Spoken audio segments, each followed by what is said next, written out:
Hello guys, আপনারা ফেসবুকের একটি নতুন সমস্যায় পড়ে থাকতে পারেন। আপনারা ধরুন ফেসবুকটি স্ক্রোল করছেন, ঠিক সেই সময়ে কোনো একটি ভিডিও চলার সময় আপনাদের স্ক্রিনটি এখানে ব্ল্যাক হয়ে গেল, কিংবা আপনারা এখানে ভিডিও সেকশনে চলে যাচ্ছেন, আপনাদের ভিডিওগুলো ব্ল্যাক হয়ে যাচ্ছে। অর্থাৎ ফেসবুকে যখনই কোনো ভিডিও প্লে করছেন সেই ভিডিওটি কিংবা পুরো ফেসবুকটি এখানে ব্ল্যাক শো করছে, অর্থাৎ ব্ল্যাক স্ক্রিনের প্রবলেমটি দেখা যাচ্ছে। তো আপনাদেরও যদি ফেসবুকে এরকম ব্ল্যাক স্ক্রিনের প্রবলেমটি হয়ে থাকে, তাহলে আজকের এই ভিডিওটি আপনাদের জন্য। আপনাদের কয়েকটি স্টেপ জানাবো, আপনারা সেই স্টেপগুলি ফলো করে নিন, তাহলে কিন্তু আপনাদের এই সমস্যাটি ইজিলি সলভ হয়ে যাবে। তো কি সেই স্টেপগুলি জানার জন্য পুরো ভিডিওটি অবশ্যই দেখতে থাকুন। হ্যালো গাইস, আমি সৌরভ, আপনারা দেখছেন ইস্যুটেক। চলো শুরু করা যাক।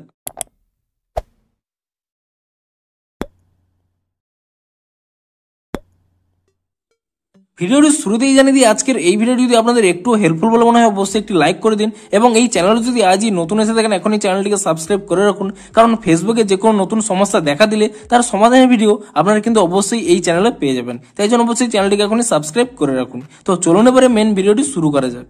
তো আপনাদেরও যদি এরকম প্রবলেম হয়ে থাকে, আপনারা যখনই ফেসবুকে কোনো ভিডিও প্লে করছেন এরকম ব্ল্যাক স্ক্রিন হয়ে যাচ্ছে, তো আপনাদেরও যদি এই প্রবলেমটি হয়ে থাকে তাহলে কিন্তু এই স্টেপগুলি ফলো করুন। তো প্রথমে কি করবেন, এখানে ফেসবুক অ্যাপ থেকে এখানে ব্যাক করে নেবেন, এবং তারপর এখানে রিসেন্ট ট্যাব থেকে এটিকে রিমুভ করে দেবেন, এবং তারপরে আপনার এই ফেসবুক অ্যাপের উপর এখানে ট্যাব এন্ড হোল্ড করে নেবেন, এবং তাহলে এখানে একটি অ্যাপ ইনফো অপশন পেয়ে যাবেন। আপনি সেই অ্যাপ ইনফো অপশনে ক্লিক করে নেবেন, এবং তারপরে এখানে নিচের দিকে স্ক্রল করে নেবেন, তাহলে এখানে একটি অপশন পেয়ে যাবেন স্টোরেজ ইউজেস বলে। আপনি এই অপশনে ক্লিক করে নেবেন, এবং তারপর এখানে নিচের দিকে একটি অপশন পেয়ে যাবেন ক্লিয়ার ক্যাচ বলে। আপনি সেই ক্লিয়ার ক্যাচ অপশনে ক্লিক করে নিয়ে ফেসবুকের ক্যাচ ফাইলটিকে ক্লিয়ার করে নেবেন, এবং তারপর আপনারা এখান থেকে ব্যাক করে নেবেন, এবং আপনাদের মোবাইলে থাকার প্লে স্টোর অ্যাপটিকে ওপেন করে নেবেন, এবং প্লে স্টোর অ্যাপটিকে ওপেন করে নেওয়ার পরে তারপর আপনারা এখানে সার্চ করে নেবেন ফেসবুক বলে, এবং ফেসবুক বলে সার্চ করে নেওয়ার পরে আপনি এখানে চেক করে নেবেন যে ফেসবুকের কোনো নতুন আপডেট এসেছে নাকি। যদি ফেসবুকের কোনো নতুন আপডেট এসে থাকে, আপনারা কিন্তু তৎক্ষণাৎ ফেসবুক অ্যাপটিকে নতুন ভার্সনে আপডেট করে নেবেন, এবং ফেসবুক অ্যাপটিকে নতুন ভার্সনে আপডেট করে নেওয়ার পরে তারপর আপনারা এখান থেকে ফেসবুক অ্যাপটিকে ওপেন করে নেবেন,